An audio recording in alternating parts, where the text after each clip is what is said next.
मैं हूं आबिद हुसैन शेख। आपका खैर मकदम है 4 टीवी न्यूज़ कर्नाटक एक्सप्रेस में। बीजापुर के प्राइवेट अस्पतालों में भी होगा कोविड-19 का इलाज। बीएलडी अस्पताल सहित शहर में 8 अस्पताल अब कोविड-19 इलाज के लिए सामने आए हैं। इसकी जानकारी दी डीएचओ महेंद्र कापसे ने। बीएलडी आयुष अलामीन यशोधरा बांगी बिदरी और चौधरी अस्पताल वाले डॉक्टर्स जिले में बढ़ते जा रहे कोविड-19 मामलों को देखते हुए सरकार की सूचना के अनुसार फीस लेकर इलाज करेंगे। बीएलडी अस्पताल में 60 वेंटिलेटर्स और 180 ऑक्सीजन बेड्स की व्यवस्था की गई है। इसके अलावा अगर कोई मरीज अस्पताल में ना आना चाहे तो घर में ही इलाज करने की सुविधा यहां होगी। इसकी जानकारी दी डॉक्टर अरविंद पाटिल ने। बीजापुर में सरकारी कोविड अस्पताल सहित कुल 280 बेड्स की व्यवस्था प्राइवेट अस्पतालों में की गई है। उम्मीद है कि अब बीजापुर की जनता को अच्छा इलाज मिलेगा। ईद उल अजहा को लेकर सरकार का आदेश। हर बार की तरह इस बार भी मुस्लिम समुदाय के लोगों की मशहूर ईद उल अजहा 1 अगस्त को मनाई जाएगी। वैसे उडुपी, दक्षिण कन्नड़ और कोडगु जिले में 31 को ही ये ईद मनाई जाएगी। इस ईद के चलते कोविड-19 वायरस के हालात के मद्देनज़र सामूहिक तौर पर नमाज अदा करने को लेकर धर्म गुरुओं और वक्फ बोर्ड सदस्यों से चर्चा के बाद सरकार ने आदेश जारी किया है कि कोई भी ईदगाहों में सामूहिक तौर पर प्रार्थना ना करें, मस्जिद में ही इस ईद की नमाज को अदा करें। इसके लिए आदेश दिया है कि 60 से ज़्यादा के बुजुर्ग और 10 साल से कम उम्र के बच्चों को मस्जिद में प्रवेश नहीं होगा। घर से ही वज़ू करके अपने अपने जाए नमाज को लेकर मस्जिद पहुँचे नमाजी। यहाँ पर अल्ट्रा स्क्रीनिंग टेस्ट किया जाएगा। मास्क और सोशल डिस्टेंस का खास ख्याल रखते हुए एक दूसरे से करीब 6 फीट के फासले पर खड़े रहकर नमाज अदा करने, एक दूसरे से हाथ मिलाना या गले लगाने से परहेज करके एक मस्जिद में ज़्यादा से ज़्यादा 50 लोगों को प्रार्थना करने की अनुमति दी गई है। अगर ज़्यादा लोग हों तो दूसरी तीसरी जमात बनाने का भी प्रस्ताव रखा गया है। मस्जिदों को छोड़कर किसी भी खुले मैदान में, समुदाय भवन, शादी महल वगैरह में नमाज पढ़ने पर पाबंदी आयद की गई है। अब इस आदेश के तहत ही सभी नियमों का पालन करके नमाज अदा करने के आदेश दिए गए हैं। बीजापुर में राउडी शीटर का कत्ल। कल रात बीजापुर में कत्ल की घटना घटी है। शहर के शोलापुर रोड पर स्थित रिंग रोड के पास 28 साल सतीश रेड्डी नागनूर को दुष्कर्मियों ने तेजधार हथियारों से हमला कर दिया। पुरानी दुश्मनी और रुपयों के लेन देन को लेकर कत्ल किए जाने की शंका व्यक्त की जा रही है। आदर्श नगर पुलिस थाने में मामला हुआ है दर्ज। 5 करोड़ की धमकी का मामला। आरोपी ने जारी किया अपना वीडियो। 19 जुलाई को बैरगोन साहूकार और इसके 2 समर्थकों ने सोने के व्यापारी नामदेव को 3 किलो सोना या फिर 5 करोड़ रुपये देने और ना देने पर जान की धमकी का आरोप लगा। इसके कारण बैरगोन को पुलिस ने गिरफ्तार किया है। इसके 2 साथी भागप्पा हरिजन और लक्ष्मीकांत पाटिल फरार हैं। अब वीडियो जारी करके लक्ष्मीकांत पाटिल ने बताया है कि नामदेव ने हम पर झूठा आरोप लगाया है। करीब 5 मिनट 48 सेकंड के वीडियो में लक्ष्मीकांत ने बताया कि भागप्पा ने मुझे बताया था कि नामदेव ने उसके आदमियों से 3 किलो सोना और हीरे लिए थे, अब वापस नहीं लौटा रहा। इसी मामले को लेकर नामदेव से बातचीत हुई थी। मैं या फिर भैरगोन ने न जान की धमकी दी है न 5 करोड़ मांगे हैं। नामदेव की पूरी संपत्ति बेचने पर भी 5 करोड़ नहीं मिलेंगे। इंडी की जनता से पूछिए, मैं बड़ा स्वाभिमानी हूं, अब तक किसी को भी तकलीफ नहीं दी। मुझ पर कत्ल का आरोप लगा है, फिर भी मैं अकेला घूमता हूं। पुलिस से विनती की है कि सच्चाई को सामने लाएं। कोविड-19 टास्क फोर्स समिति का मैं ही अध्यक्ष रहूंगा। तनवीर सेठ बीमारी के बाद कुछ समय के लिए सियासत से दूर रहकर आज बाहर निकले। मैसूर के कांग्रेस विधायक तनवीर सेठ ने जिला अधिकारी से मिलने के बाद मीडिया से बात करते हुए कहा कि अब मेरी तबीयत में काफ़ी सुधार आया है।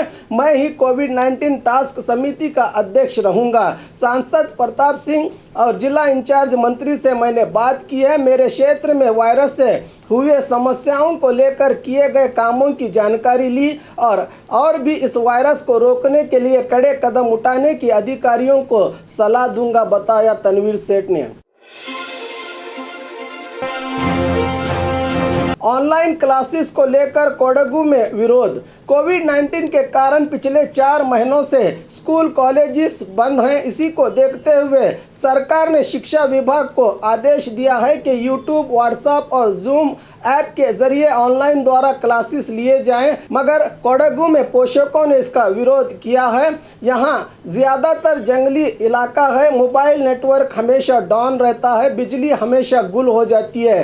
कई पोषकों और स्टूडेंट के पास मोबाइल भी नहीं है। एक समय के खाने के लिए रोज़ मेहनत करने वाले कूली कार्मिक के बच्चों के क्या करेंगे, कह रहे हैं पोषक। सकलेशपुर में शाम 6 बजे से ही दुकानें बंद की जाएंगी, कुमार स्वामी।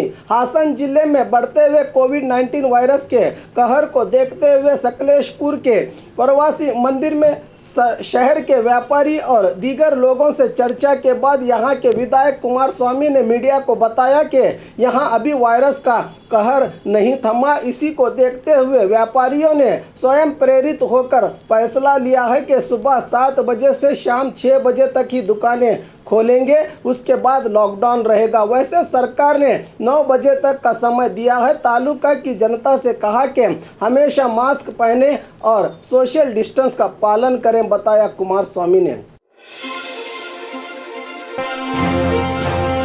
बारिश से फसल बर्बाद, कर्ज चुकाने के लिए खेत बेचने का फैसला। चामराजनगर के कोलेगाल तालुका में पिछले 3-4 दिन से लगातार हो रही बारिश के काफ़ी नुकसान पहुंचाया है। यहां के किसान श्रीनिवास अपना दुखड़ा सुना रहे हैं कि पहले 2.5 एकड़ में ककड़ी बोई थी, जिसमें करीब 2 लाख किलो तक की 8 से 10 लाख कीमत की फसल आई, मगर लॉकडाउन के कारण इसको बेचा ना जा सका। हाथ को आए मगर मुंह तक नहीं पहुंचा। अब फिर कर्ज लेकर केले की फसल उगाई तो बारिश ने कहर ढा दिया। कम से कम केले की फसल से 10 लाख रुपये के मुनाफे के इंतजार में थे श्रीनिवास, मगर फसल बर्बाद होने से 1 रुपया भी नहीं मिला। इन सब फसलों के लिए बैंक से 8 लाख और इधर उधर से 5 लाख रुपयों का कर्ज लिया। इसलिए बता रहे हैं कि अगर आत्महत्या करूंगा तो मेरे परिवार का क्या होगा, इसलिए अच्छा है कि इस खेत को ही बेचकर कर्ज चुकाया जाए।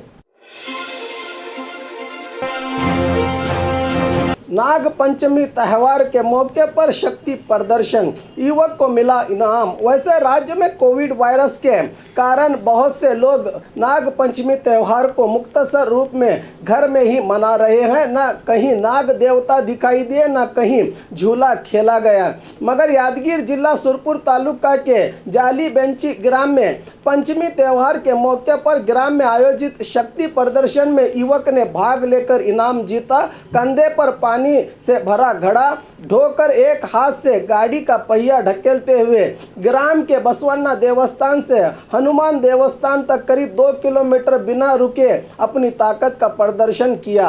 राज मोहम्मद चन्नूर नामक युवक ने इनके इस साहस की प्रशंसा करते हुए ग्राम के राजा वेंकटप्पा नायक ने बताया कि हमारे ग्राम के इस युवक ने ऐसे मुश्किल काम को कर दिखाया है। इसके लिए इन्हें 11,000 रुपये इनाम से सम्मानित किया गया। इलाज न मिलने से कोरोना वॉरियर्स की मौत। Bengaluru SK garden ward BM layout निवासी 50 साल Urdu school teacher corona virus महिला की इलाज न मिलने से मौत होने की घटना घटी है। ये घर घर जाकर कोविड मरीजों के संपर्क में आए लोगों की जानकारी जुटाती थी। पहले इनको बुखार आई, इंजेक्शन लेने पर बुखार कम हुई, फिर सांस लेने में तकलीफ होने लगी तो शिफा अस्पताल ले जाया गया। बेड न होने की बात बताई तो जैन अस्पताल ले जाया गया। बिना कोविड रिपोर्ट के दाखिला नहीं देने की बात कहकर यहाँ भी दाखिला नहीं मिला। फिर सेंट मार्थस, राजीव गांधी, फोर्ट लाइन पीपल 3 जैसे अस्पतालों में भी किसी ने भी पूछा नहीं। आखिर में घर में ही ऑक्सीजन का सिलेंडर लगाया गया। फिर आज सुबह बोरिंग अस्पताल लाया गया तो इनकी मौत होने की बात बताई अस्पताल वालों ने। घर घर जाकर अपनी जान को जोखिम में डालकर कोविड-19 के लिए काम करने वाली ऐसी महिला को इलाज न मिलने पर स्थानीय लोगों ने अस्पताल वालों पर अपना गुस्सा व्यक्त किया। केएसआरटीसी की ओर से सिब्बंदियों को खुशखबरी। कोविड-19 के कारण वाहन संचार में रुकावट के कारण कॉरपोरेशन को करोड़ों का नुकसान हो रहा है। सिर्फ चंद ही सिब्बंदी सेवाएं दे रहे हैं, बाकी आधे से ज़्यादा सिब्बंदी घर पर ही हैं। इसी के कारण केएसआरटीसी और बीएमटीसी सिब्बंदियों को जून से अब तक वेतन नहीं दिया गया। अब वेतन देने के लिए सरकार ने कुल 961 करोड़ रुपये रिलीज़ करने का सरकार ने फैसला लिया है। जून और जुलाई के वेतन के लिए कुल 426 करोड़ रिलीज़ करने की बात ट्रांसपोर्ट मंत्री लक्ष्मण सवदी ने बताई। जून से सितंबर तक के लिए सरकार ने रुपया रिलीज किया है। केएसआरटीसी सिब्बंदियों की परेशानी को देखते हुए सीएम येडियुरप्पा ने यह काम किया, जिसके लिए सीएम को धन्यवाद अर्पित किया सवदी ने। जांच रिपोर्ट आने से पहले ही लाश देने पर आरोग्य सिब्बंदियों पर कार्रवाई का आदेश। गदग जिले के लक्ष्मेश्वर तालुका यलवट्टी ग्राम की एक बूढ़ी महिला को बीमारी के कारण जिम्स अस्पताल में दाखिल किया गया था। 17 जुलाई को इनकी मौत हो जाने पर जांच रिपोर्ट आने से पहले ही परिवार वालों को लाश सौंपी गई और परिवार वालों ने ही अंतिम संस्कार किया था। 22 जुलाई को इस मृतक महिला की जांच रिपोर्ट पॉजिटिव आई। अब अंतिम संस्कार में भाग लेने वाले खौफजदा हैं और इनकी तलाश के लिए प्रशासन अधिकारियों को दौड़ धूप करना पड़ रहा है। इसी मामले को देखते हुए गदग जिला अधिकारी सुंदरेश बाबू ने जांच के आदेश जारी किए हैं।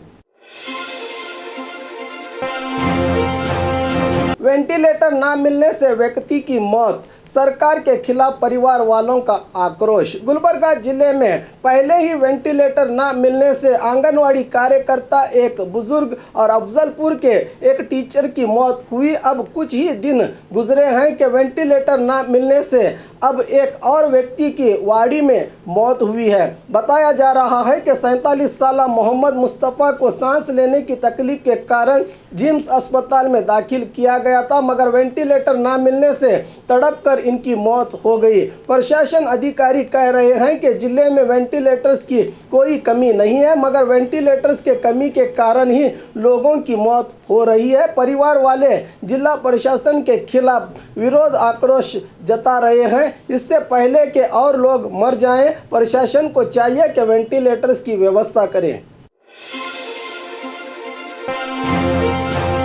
दावणगेरे महानगर पालिका के मेयर वायरस की चपेट में। देश और राज्य में बढ़ते हुए कोविड-19 वायरस से दावणगेरे भी बच न सका। यहाँ भी दिन ब दिन इन मामलों में बढ़ोतरी होती जा रही है। अब खबर आई है कि यहाँ के महानगर पालिका के मेयर, उनकी पत्नी और बेटे की जांच रिपोर्ट पॉजिटिव आई है। आज सुबह ही की गई जांच में इनकी बेटियों की रिपोर्ट नेगेटिव आई है। अब इनके संपर्क में आने वाले रिश्तेदारों, पालिका की सिब्बंदी वगैरह लोगों की तलाश जारी है। इन्हें अस्पताल में दाखिल करके इलाज किया जा रहा है। अनोखी मछली जाल में। कारवार के बैतखुल के नज़दीक लेडी बीच के पास मछली का शिकार कर रहे मछेरों के जाल में गाय के नाक जैसी अनोखी तोर की नामक मछली जाल में फंसी है। इसका वज़न 50 किलो से भी ज़्यादा है। दूसरी अनोखी बात यह है कि छोटी मछलियों के लिए बिछाए गए जाल में इतनी बड़ी मछली कैसे फंसी। ऐसी मछलियां अक्सर हिंदू महासागर में ही पाई जाती हैं। 2 मीटर से ज़्यादा लंबी इस मछली के दुम के दोनों ओर कांटे होते हैं। इसकी जानकारी दी यहाँ के जीव शास्त्र विभाग अध्ययन केंद्र के अधिकारी डॉक्टर शिव कुमार हरगी ने। और खबरों के लिए देखते रहिए आपका अपना 4 टीवी न्यूज़ कर्नाटक एक्सप्रेस।